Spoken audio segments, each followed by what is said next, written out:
All right. Hello, everybody. We are here. We are talking about Shane Bowen getting fired, and we waited, not intentionally, but for the New York Giants this morning to talk about the game against the Detroit Lions and another loss. And I first want to start out by saying, well, first of all, welcome to this episode. I'm Josh, and I'm joined by friend and co-host Alex. I first want to start out with an apology to everyone watching or listening, depending on what you're doing today.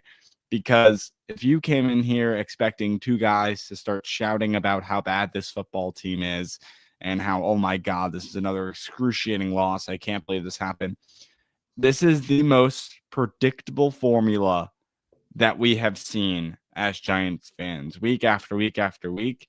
NFL memes posted the graphic of like the 5 different scores in the fourth quarter where the Giants were winning and now they lost. Alex, I mean, we were texting as you are just starting to throw things on the table in disgust, and I don't blame you about this Giants game, about different ways that they can lose, because you were texting me, oh, maybe they'll come down the field in overtime, score the touchdown, miss the field goal or the extra point. And then I said, what if they just don't even score? And you were like, oh, that might be a good shout. And then that is, exactly what happened. Jameis Winston getting sacked. That ended the game. Alex, first of all, I mean, how are you doing? The Giants are now 2-10. They are without the head coach that they started the season with, the defensive coordinator that they started the season with, the running back that they started the season with, the wide receiver, the quarterback, and the one behind them as well right now. Everything has been in one door, in one ear, and out the other right now for this Giants team. And as we sit here on the 24th of November, already looking towards the draft, seeing what Tankathon has for the Giants to pick. How are you feeling about all that? I mean, yeah, it's expected, honestly, and I think you put that completely right. I think we were all sitting there thinking that, hey, you know, this game, maybe it'll be close, maybe it won't be, but if it's going to be close, they're going to choke at the end, and they always do, right? They always find a way to lose in the most creative and painful way possible. Um, a lot of these comebacks have been due to Shane Bowen, and I'll tie that into this, right? We're talking about Shane Bowen being fired, and deservingly so, considering you can't, NFL memes Twitter page, I think, put it the best. They had the 5 losses where the Giants were leading by 10 plus points in the fourth quarter, and and you just can't excuse those comebacks. I don't care how good of a defensive coordinator you may be in the first 3 quarters, which it wasn't really seeming that way either.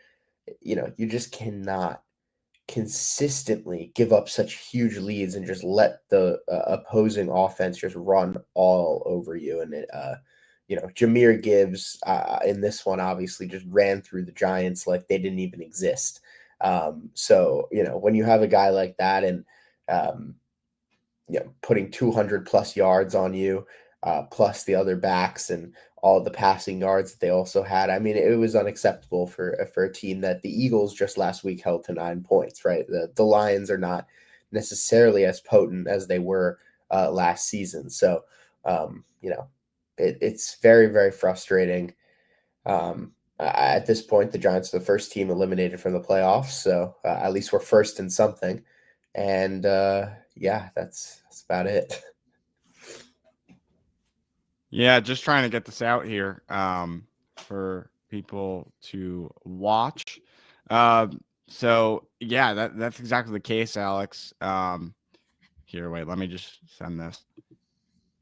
Um, I have ADD. I can't focus on 2 things at once like that. For anyone who is watching, by the way, live, thank you so much for joining us. Let us know in the comments, or even if you want to hop on and join the live stream, about what you think of Shane Bowen's firing and how that might impact the Giants in the future right now.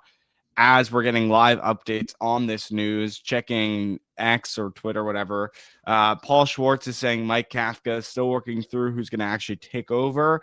Secondary coach Marquin Manuel was the defensive coordinator for the Falcons in 2017 and 2018. Outside linebackers coach Charlie Bowen also might be in the mix. It'll be interesting to see who the Giants decide. But at the end of the day, I think also that this was kind of Shane Bowen's. Alex, we talked about this before when Brian Daboll was fired. Having Shane Bowen step in as I guess, the new fill-in head coach, right? For the interim head coach, I should say. The thing is, this was kind of his trial run, right? Of can he coach the team? And I think this loss to the Lions showed that he cannot. I think the Giants, again, had this one in the bag. This is another win taken away. And it's just it's the script writing. It's like Hollywood might not even accept this as a horror movie because it is so violent and gruesome. The way that these Giants teams and players are rewriting the script, and Jermaine Illuminor said in the locker room yesterday, basically, like, in short, I don't know how we keep losing these type of games. I don't even know how you get them into practice the week after. Like, how are these players showing up the next week, the next day to the facilities like this just didn't happen again? And I think, about what you're talking about, losing the locker room and things of that nature, that must be what's going on right now. And now you're 2-10 at this point. I mean, it doesn't really get much worse than this, but it comes down to, well, the team's going to score. They're going to go down the field and they're going to tie the game or win the game in regulation. They tie the game in this sense. Jameis Winston, he, again, I think credit to him, right? He's having the two best games that he could possibly have. The interception last week wasn't even on him to end the game. It was on Jalen Hyatt. So if you're going to credit someone, credit Jameis Winston.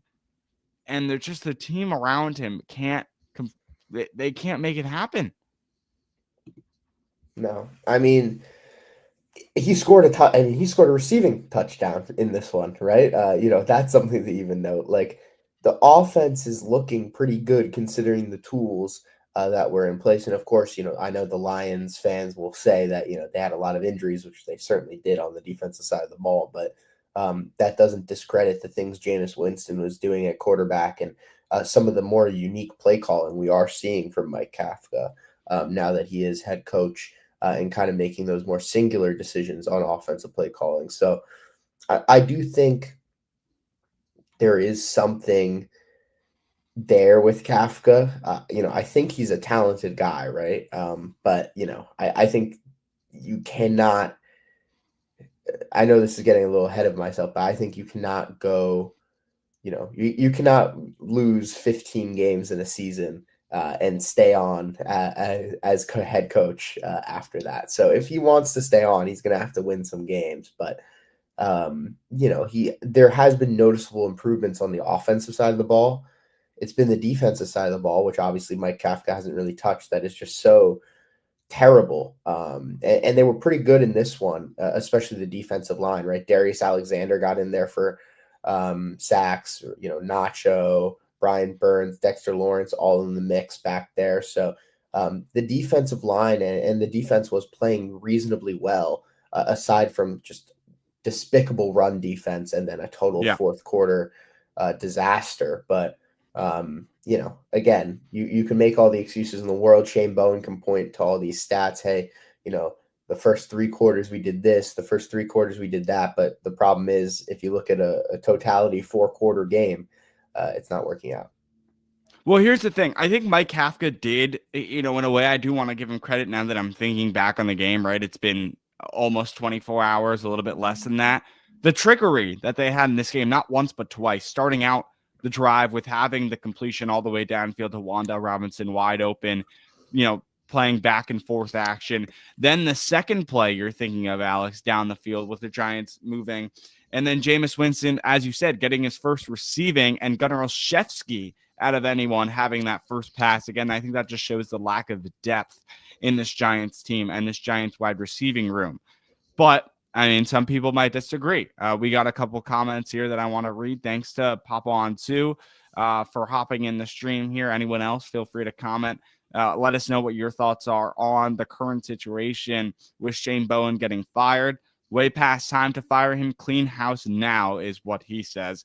And yeah, I mean, I don't blame you. That's why they did it with Brian Dable. That's why we think Joe Shane, this is not correct and the right way to handle this situation by not getting rid of Joe Shane, but getting rid of Brian Dable. You should completely clean house and let the owners decide who the next GM and then the next head coach along with that. He also said Kafka must go as well.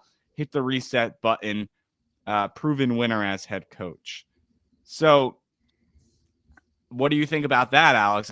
I mean, I think you kind of alluded to it in the beginning, maybe a little bit, but should Kafka also say goodbye, or should the Giants say goodbye to Mike Kafka at the end of this year? I think really is my question for you. If the year ended right now, they'd have to say goodbye. If the year, I think it's going to end pretty similarly. We're going to see a lot of good flashes from Mike Kafka, but I don't know if you can keep him around, to be completely honest. I really do think you got to completely reset things. I know, people were making points on the broadcast that, Mike Kafka and the Giants have been, improving steadily. The offense, even with the lack of weapons, has been doing so much better. A lot of the Joe Shane draft picks have been stepping up, such as Darius Alexander in this one. But at the same time, the team is still 2-10. I get we had the toughest schedule in the NFL, but you're still 2-10. And as competitors and as a football team, you just cannot be 2-10 in the New York football scene and expect to just kind of get away with it. So I think that's the problem with keeping Mike Kafka. I think he has a lot of talent, and I'm sure he's probably going to go on to head coach somewhere else and be a great, fantastic head coach. And we're all going to be sitting here, with our hands in our face, but or our face in our hands. But it is you cannot just give this guy a head coaching job because he had a nice few trick plays during the season. So I don't think they stick with him. I don't think it's even really remotely possible they stick with him unless he goes on some miracle run. Or when Jackson Dart comes back, he makes Jackson Dart look like even better than he did. Then, that's his opportunity, I think, is seeing what he can do with Jackson Dart. Jackson Dart was Brian Dable's guy, and look what happened to him. So it doesn't really seem like that is going to be the case with Mike Kafka. We'll have to wait and see throughout the next few weeks and how the rest of the season goes. We do have breaking news, Alex, as well. The Giants are naming the outside linebacker coach Charlie Bowen as their interim defensive coordinator, per source. That was of Tom Pelissero about 10 minutes ago. Bowen, he's 41, highly thought of in the building, and now he gets 6 weeks to show what he can do. So it's literally an audition tape right now. I mean, you want to talk about script writing, you want to talk about Hollywood, you want to talk about all these references we can make to how this Giants season has gone. But I mean, I guess let's just add another word in there, auditioning. That's exactly what the Giants are doing at this point. With Mike Kafka as a head coach, he's auditioning for the main role as head coach. And now Charlie Bowen auditioning for his role to be a defensive coordinator on the Giants or another team in the future. Regardless, the whole thing is absurd. And it's just like, what is going on right now with this Giants team? Thanks to everyone who's joining us live right now, as Shane Bowen has been fired by the New York Giants. Now, without Shane Bowen, without Mike Kafka, their head coach or their without Brian Dable, their former head coach and now defensive coordinator, is gone as well. Let us know what you think of what's going on in the comments down below of the current situation with the Giants after what a putrid end of the game we saw yesterday between the Giants and the Detroit Lions. So that's where we are now. I kind of want to go to this. So at this point, with Jackson Dart still recovering and wasn't fully ready for this game against the Lions, do you just run with Jameis, especially how good he's played the last couple of weeks, for the rest of the season? No, you bring in Dart. I think you got to be very careful with what you're doing with Dart. You can't afford another head injury, but um, I think there's some you want to see how certain guys work with certain guys, right? Wandale Robinson right now, I mean, he went for almost 200 yards yesterday. Um, is he going to look that good with Jackson Dart, right? What's the chemistry there? If he looks really good down the remainder of the season with Jackson Dart, then maybe you're thinking of renewing Wandale Robinson or giving him an extension. Whereas, say they don't really have that chemistry, which it kind of has seemed that way so far, then maybe you're looking at getting him or having him leave, right? So I think there's a lot of roster decisions. There's a lot of things that need to be known. And Jackson Dart needs more reps, right? He just needs more reps. If you don't want that sophomore slump, right? I don't know how you avoid it necessarily, but I know one way you definitely cause it is by having the guy sit after starting multiple weeks. And I think to be frank, they need to start him for money. That fans are more intrigued. People will go to the games more if Jackson Dart is at quarterback than if Jameis Winston is at quarterback, and that unfortunately is just the way it is, right? So the Giants are a business at the end of the day as well, and they want to fill up MetLife Stadium, and they're not going to be filling them up with with Jameis Winston, but they probably could, at least mostly, with Jackson Dart. They can with Jackson Dart, but at this point, are you selling seats regardless when you're 2-10 is the question, and you're trailing towards a top 3 pick in this year's upcoming NFL draft? That's I think kind of where you have to think about it. Yesterday, also, I want to touch on the Tyrone Tracy and Devin Singletary talk, because the week prior, against that was the Bears game, right? I think we didn't see them in as much of a sample size as we did together in this game against the Lions. I mean, both teams, by the way, combining for over 1,000 yards, which was pretty remarkable. But Tracy and Singletary getting 20 and 14 carries, respectively. Tracy only for 62 yards, Singletary for only 47 yards, no touchdowns between either of them on the ground. But I thought it was very interesting. I think we were definitely seeing something different compared to Brian Dable, Alex. I feel like even when Scadaboo was in, they weren't getting that many carries. I feel like they're right now, with Tracy and Singletary, they're getting carries with Kafka's system. And I think, I don't know if I necessarily would agree with how they're running it. But I do find that just kind of something different with those guys on the rushing attack. But it's a matter of missing Scadaboo, I think, at the end of the day, right? You're without him. You have Singletary taking your red zone reps. The guys, no offense to Devin Singletary, but it's like he's not a number one running back, red zone caliber player. Tracy, I think, has shown flashes. I think we did see that also last week, right? He's young. I think he can still develop. And I think in the beginning of the season, the whole goal was Tyrone Tracy, Cam Scadaboo, 1-2 punch. It's going to be great. And now it's turned into Devin Singletary red zone reps, and Tyrone Tracy kind of does the rest. I think they did okay against the Lions yesterday. I want to see if Kafka uses them even more. I don't know how you can use them more besides 20 and 14 carries. That's a good amount for both of those guys. But I also do like varying it up.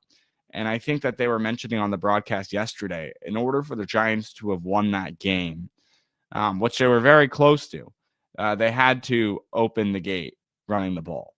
They had to bounce it to the outside or break through the inside, and that was how they were going to win the football game. And I think they did an okay job at that, combining.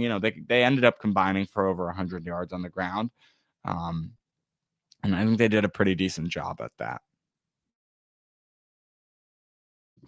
Yeah, no, I agree. And I think Devin Singletary, he's really one of those guys who, he either has it going or he doesn't have it going, right?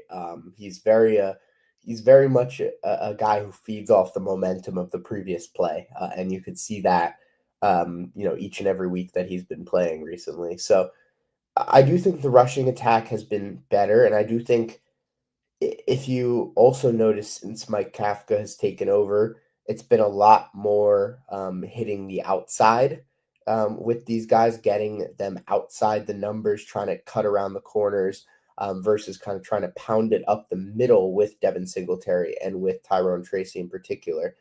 So I think that's been an interesting adjustment by Mike Kafka as well. You've been seeing a lot more of that and a lot more play action too, right? We've been seeing, and Jameis does play action very well, but a lot, when you get the rushing game going, right, then you could utilize play action to hit players down the field. And I think we saw that as well, with that. But I do want to touch on one guy that on the offensive side of the ball, I think has completely transformed this offense since he's come in. Isaiah Hodgins. He has been excellent for the Giants, and he, got another touchdown in this one, and he has been absolutely pivotal to this passing attack because his presence has opened up space for Wan'Dale Robinson, for Darius Slayton, for other guys on this team, and he's been a very reliable set of hands. And I don't know if you've noticed this, Josh, but he seems, from his last stint with the Giants, a lot quicker. He's really improved, like his first step, his release is something I noticed. So he's definitely been, working hard behind the scenes. I think he's even kind of slimmed down a little bit. And, he's definitely a guy that, the Giants should be considering moving forward because whenever the Giants have called upon his name, he has stepped up big time. And I think, in a world where we're all sitting here suffering watching the Giants, it's always good to, I guess, think about some of the guys who have been playing well or deserve some recognition. He's definitely one of them. I just realized we completely got off track a little bit, and that's partially on me for bringing up the offense. I mean, the title of this live stream is Shane Bowen fired. Let's talk about the Giants defense yesterday. That's the most important part for where we're currently at, especially of this morning. Goff throwing for nearly 300 yards, 2 touchdowns. Jahmyr Gibbs running for over 200 yards, 2 touchdowns.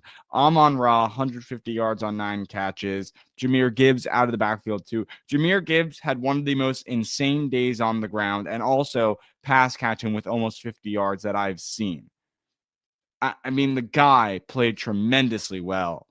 But also, the Giants' defensive line, besides Darius Alexander, who, by the way, out of anyone you would have thought of going into this game, who's going to get a sack? Darius Alexander is going to get 2. And by the way, Nacho gets the other 1 out of the 3 the Giants had yesterday. I mean, I don't know if it's directly on Shane Bowen, and that's partially why he got fired. But besides Brian Burns, out of those big 4 guys that in going into this season was going to be the discussion point of, okay, this Giants defensive line is going to wreak havoc on opposing O-lines and opposing running backs and quarterbacks. But what have they done this season? Not really anything besides Burns, who's had a tremendous year, yes, leading the NFL in sacks. But besides him, again, Carter is having a slow rookie year. Kayvon, nothing off the edge, really. And Dexter Lawrence has had one of the biggest downfalls that I've seen going into the season, calling him one of, if not the best defensive tackles in the league. So now I ask you, is that a Shane Bowen issue? And that's, by the way, not only for Alex and for myself, but for everyone watching too, if you want to let us know in the comments kind of what you think about that. I mean, is that partially why Bowen got fired? Did the Giants staff feel that it's partially his fault because of his play calling that the defensive line that everyone was talking about going into the year, the best defensive line in football, has not done anything past Brian Burns? Yeah, I think it's a little bit of both. If we're being honest with ourselves, both of these guys need to take responsibility, or both parties, I should say, need to take responsibilities.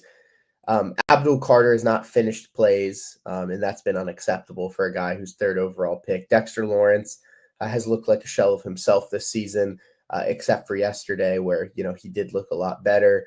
Some of the other guys, have stepped up. You're mentioning Darius Alexander. Nacho's had a very good season, I think. So, I wouldn't say they've necessarily been terrible, the defensive line. It's just more been that we had such high expectations when you have, four guys on that defensive line that you think of as top players in the NFL. And there's just not been enough production besides Brian Burns. So I think it's a mix of both, right? But I don't think now that Shane Bowen's gone, Dexter Lawrence is going to start getting 3 sacks a game, and Abdul Carter is going to get 10 sacks a game, or whatever. But I also think Abdul Carter is a different case than say a Dexter Lawrence or a Kayvon Thibodeau. I would expect Abdul Carter to step it up any week now, would be my guess, and I think he's going to. We see this with rookie pass rushers each and every year, Josh, right? That the first 10 weeks, 12, 14 even weeks of the season that, they're not really getting involved. They're not able to finish plays.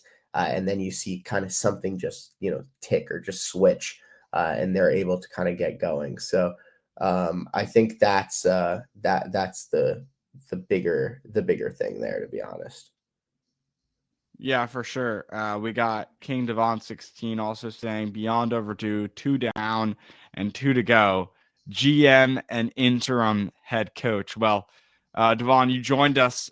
We actually talked about that earlier.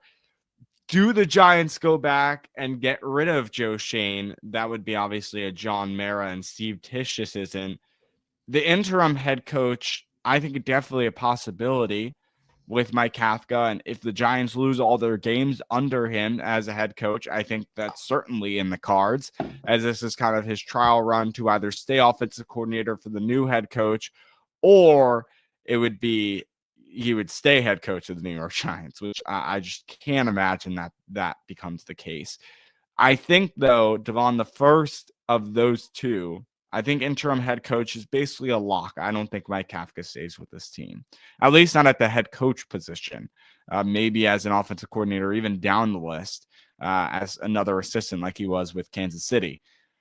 The GM part of that, for the Giants to come out, fire Brian Daboll, and then say, well, hey, Joe Shane, help us look for a new coach. I don't know how they go back on that statement. Now, I don't think it's impossible by any means. However, I don't know how you literally say that, us as an organization, we're going to be moving forward, and Joe Shane is in our plans of doing that as he'll help us with our next coaching search. But then go back on that statement and say, actually, no, we're going to move on from you. Thanks, Joe, for your time. I just don't see that happening. I mean, obviously, if anyone else wants to let us know your thoughts, let us know in the comments of if Joe Shane can be fired, even after the Giants said publicly that they were going to have him help with the next coaching search. I just don't see that as a possibility, though. Yeah, I agree with you. And,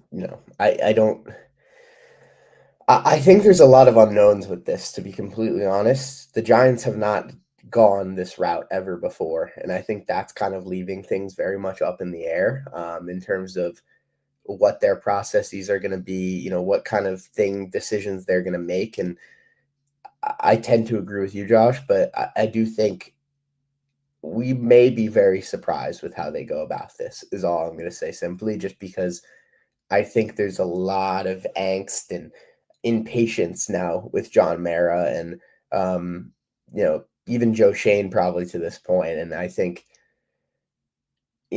there's going to be some rash decisions if the Giants don't win another game this season, right? And it's humiliating going 2-15 or 3 and whatever. It's just not good enough. And if the product is not there on the field, I can see some very radical things happening. If the Giants can win a couple more games, maybe we're a little bit more lenient in some of the decisions we make. But that's kind of how I'd see it. Yeah, me too. I think Joe Shane stays here. I don't think Mike Kafka will, and that's kind of my end result there. But I guess to wrap all things up, the Giants, again, I mean, I'll repeat it like I did in the beginning here, Alex. The Giants are without their head coach to start the year, their defensive coordinator to start the year, their 2 quarterbacks that they started the year with, their running back, and their wide receiver. The script writing is crazy. There's been 5 games this year where the Giants have held a pretty decent fourth quarter lead late into the game, and they've lost it, and they've lost the game. Obviously, a couple of those have been in overtime. The Cowboys and this game against the Lions yesterday come to mind. And it's at a certain point to begin the year, I would say it's a roller coaster of emotions. But now at this point, it's numbness, negativity, and neglect. I think those are 3 words that describe kind of what the deal is. Because when I'm sitting there and watching the game yesterday, I'm like, all right, how are they going to blow this one? What is going to happen? How are they going to lose this game? It's not, oh, they have a chance of winning. Oh, how are they going to win this game? It's on that negative half, 10 times out of 10. How are they going to lose this game? What is going to be the reason that they lose this game? And yesterday it was from the line of scrimmage on the first play, Gibbs in overtime running 67 yards, whatever it is, in for a score. And the Giants unable to respond on the other end. That's it. And wrap it up right then and there. That's how they lose yesterday's game. And we'll have to see how it continues on from there, because although the team is 0-7 on the road, they're going to once again travel that way. Next week, the New York Giants, to everyone's delight, I'm sure, is playing on national television Monday Night Football against the electric Patriots team that has been crushing it this year and have flipped the Giants record on their head, and they are 10-2, looking to become 11-2. I mean, it doesn't really get. It doesn't get worse than that. Guess who's going to be there? You're at that game? I am. I'm going to that game. Why would you ever decide to do that? I had gotten tickets before the season began, unfortunately. But yeah, not fun. Yeah. You have fun. Really enjoy that one. Take it all in. Are you going with our friend Peter, or are you going with friends from school? I'm going with friends from school. Yeah. No, it's. I'm going with a bunch of everyone watching, fans, we appreciate you watching, and I would send your condolences to Alex right now for having to attend that football game, because that going is to Gillette too. That is I'm gonna have to wear my Giants jersey, and you have to. And I think I'm gonna get clowned, but that's okay. I'll remind them of how many Super Bowls Eli Manning has beaten them in, but that's all I'm gonna have to. That's all I'm gonna be saying the entire game, but that's okay. I'll just sit in the brisk New England cold. I think it's projected to snow. So much fun. Really? Oh, wow. Yeah.